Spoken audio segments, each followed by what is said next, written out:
But like I remember on the Big Island in that Kalakakua Bay, like there was all kinds of shit in those reefs, like just eels. Fuck, those eels terrified me. You know, like they're going out there and they're just like,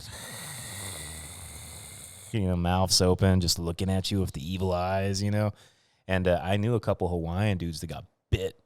And, like, you get bit by one of those, they just take a chunk. Yeah, they could rip off a thumb. Yeah, like, they'll just take a huge chunk of flesh. And some of them, if they get really angry, they wrap around you, you know? Like, they'll fucking wrap around you and just, you know? And you're just like, oh, they're the snakes of the sea, you know? Like, evil, evil shit. So, yes, I would like to see clearly in the water out there. Well, you know, let me work on that for you. See if I can get it clear. Okay. He's got connections with the Hawaiian gods, you know. I told you the other day, so you know why it's called Kihei, right? It's a Death. it means dust cloak because all the dust of the island used to settle here because it doesn't rain. Yeah.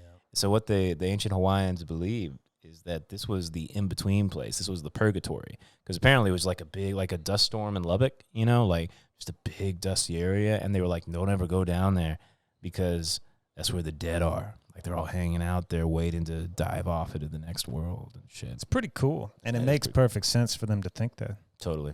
Yeah. It's fun to believe that shit, man. Oh, yeah, man. You know? I was talking about that the other day. Like, can you imagine living on the Big Island? How easy it would be to have mythology. Like, just every side of the island's completely fucking different. There's fucking active volcanoes going on. There's jungle by Hilo. There's desert by Kona. You'd be like, yeah, clearly there are gods. Clearly. Oh, yeah. I'm walking into another's domain right as we speak. Absolutely. Yeah. There would be no question, you know? Fucking sharks come up, the waves, hurricanes. Be fucking awesome. There's no fucking doubt, you know? So, okay, you know God of War, you know, where they got they went ancient Greek and then they went Norse and stuff. And people are always like, okay, well, everybody's done ancient Greek. Norse is popular right now, but what are the next gods they're going to do? You know, people think, oh, well, Chinese, but Chinese mythology is very weird in particular. Like, it's not, like, there's Monkey King, Sun Wukong, which is really cool, but it's just different, you know? There's this game I love, all right, Bloodborne, all right? I love that fucking game. It's like Victorian werewolves and all that sort of shit, but there's rumors they're going to do a sequel, but do you know how they're going to do the sequel? Aztec gods. You know, what? Like you. So imagine. What did they do before? So like they're doing like ancient werewolves, but it's all about blood and all that sort of stuff. Yeah, yeah. But blood, like Aztecs and fucking blood. You remember that movie Apocalypto with Mel Gibson? It's a great movie. It's a fucking awesome movie. It's an awesome movie. Like you forget about that movie, but it was a great fucking movie. You know, like intense. It didn't get the recognition it deserved because he was getting in trouble for mouth off about Jews at the time. I know, what a shame. Yeah, dude, I can still remember scenes from that movie, man. I remember like I've seen it 3 times. It's fucking great. It's a great movie. You remember when there's the Jag Cat scene too, where that fucking Panthers gets that guy, just like, oh fuck, so crazy. But anyways, how cool of a setting is that? Like, so you're a warrior, but instead of using like, you know, blades and swords, you got fucking clubs with obsidian teeth, you know, and you're like dealing with Aztec gods with blood sacrifice and shit. I would love to see another movie just based on that time. Oh, like, yeah. That Apocalypto, it was just so cool. The paint, the fucking cultures, the fucking deaths. Dude. It was awesome. The one movie that I don't know why they never made it. Why hasn't there been a Cortez movie? Like Hernando Cortez, like there should be a movie about him. Fucking, they'd fuck it up. But like Tenochtitlan, like seeing Montezuma and all its glory. Like the Spanish said, like it was the greatest city on the earth. These are like the most proudful people ever, and they said they had never seen anything like Tenochtitlan.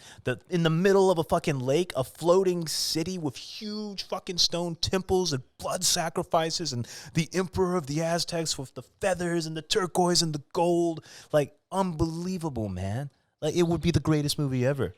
It would be unbelievable. It would need to be. You know, would make it the greatest movie ever. Tarantino. Yes. Yeah. Tarantino directs Cortez.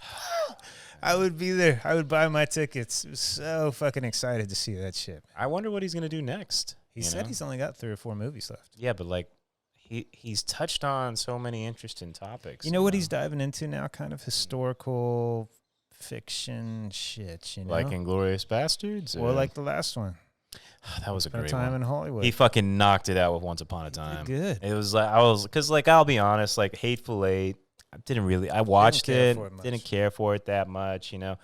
Like I liked Kill Bill, but I mean, really, Pulp Fiction is what fucking sold it for me, you know? Yeah. Even like Inglourious Bastards, I was like, all right, that was cool, but did I love it? No, not really. Yeah. Once Upon a Time, fuck, that was just, I loved it. I've seen it twice already. Seen it twice. Yeah, it was a good movie, man. Brad Pitt at his best. Brad Pitt won a Oscar. Yeah, he did, right? Deservedly so, I think. Dude, finally, he nailed that, Dude, man. absolutely. Still rocking it at fucking 50. So fucking cool. Can you imagine if you were that guy? Like if you were Brad Pitt, like just the epitome of good looks and cool, and you were just doing it. Brad's chill, man. He seems like a chill cat. I like him. I'd like to have him on the podcast one day. Great. It's already picking so big. Yeah, we'll have him on one day. Yeah, I'd like to have Brad Pitt on. Just to chill out, you know, even if it's a 10-minute conversation. Yeah, like after Leo, we'll bring him out, you know, say something. I mean, Maui's a good spot for celebrities. They like to come down and hang. So I saw that Once Upon a Time in Hollywood with Uncle Hal. Mm. I remember because we were trying to get out, let's go see a movie. And we were going back and forth on which movie to see. And he's like, all right, we'll see yours. I was like, no, we're going to see the Tarantino What film. the fuck did he want to see? I don't remember. There would be nothing else to see. He's like, all right, fine. And I remember him the whole movie. He's like,